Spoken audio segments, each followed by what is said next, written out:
தனித்துவத்தை முன்னே கொண்டு செல்லும்.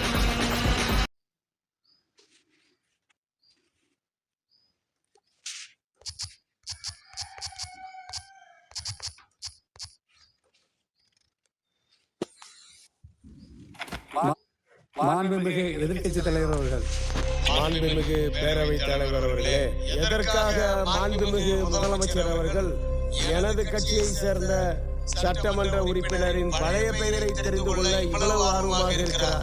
பெயரில் என்ன இருக்கிறது?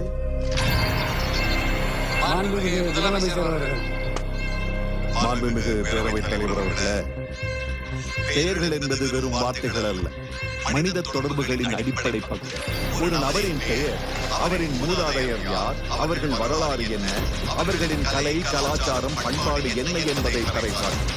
ஒரு இனத்தின் தனித்துவத்தை முன்னே கொண்டு செல்லும் பேராற்றலை பெயர்கள் இணைப்புகளை வளர்க்கலாம், உணர்ச்சிகளை கிளறலாம்.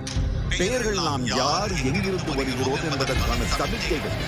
மெட்ராஸ் மாகாணம் தமிழ்நாடாக மாறியதற்கும் ஒரு காரணம் இருக்கிறது. தமிழ்நாடு தமிழகமாகாமல் இருக்க பாதுகாத்துக் கொள்வதற்கும் ஒரு காரணம் இருக்கிறது.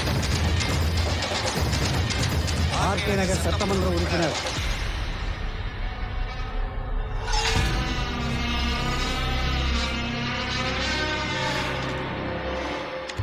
மாண்புமிகு பேரவைத் தலைவர் அவர்களே, மாண்புமிகு முதலமைச்சர் மிக அழகாக பேரின் முக்கியத்துவத்தை விளக்கி பேசினார்.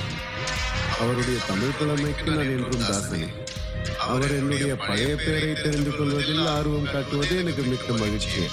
சரி, என்னுடைய பெயருக்கு வருவோம். உங்கள் அனைவருக்கும் என்னை சண்முக பாபுவாக தான் தெரியும். ஆனால் எனக்கு இன்னொரு பெயர் இருக்கிறது. 17 வருடங்களுக்கு முன் ஆர்கே நகர் மக்களால் எனக்கு கொடுக்கப்பட்ட பெயர் அது. அந்த பெயர் தான் என்று உங்கள் முன் என்னை கொண்டு வந்து வைத்திருக்கிறது. அந்த பெயர்